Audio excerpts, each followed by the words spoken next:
Hi friends, welcome to Nellore వంటకాలు. ఈరోజు సొంటి పాలు తయారు విధానం చూద్దాం. 2 సొంటి ముక్కలు, 3 యాలకులు, తగినంత బెల్లం తీసుకుందాం. జలుబు దగ్గు తొందరగా తగ్గుతుంది. ముందుగా చిన్న గ్లాస్ నిండా పాలు తీసుకుని ఒక గిన్నెలో వేడి చేసుకోవాలి. తర్వాత ఒక పేపర్లో సొంటి మెత్తటి పొడిలాగా చేసుకోవాలి. తర్వాత యాలకులు పొడి చేసుకోవాలి. బెల్లాన్ని కూడా పొడి చేసుకోవాలి.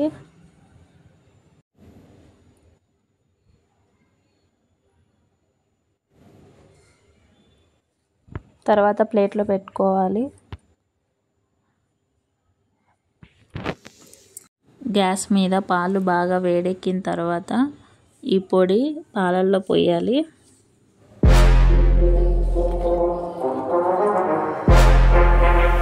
తర్వాత బాగా కలుపుకోవాలి.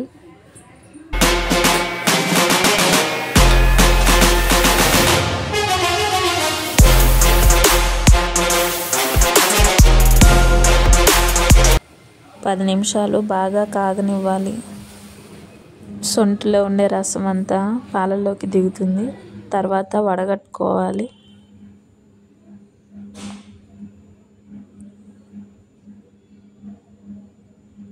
బెల్లానికి బదులు చక్కెర కూడా వేసుకోవచ్చు.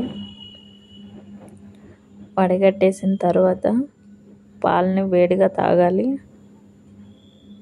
వేడిగా తాగితే చాలా టేస్ట్గా ఉంటుంది. ఒకసారి మీరు కూడా ట్రై చేయండి. ఈ వీడియో మీకు నచ్చితే లైక్ చేయండి, షేర్ చేయండి, సబ్స్క్రైబ్ చేసుకోండి. Thank you.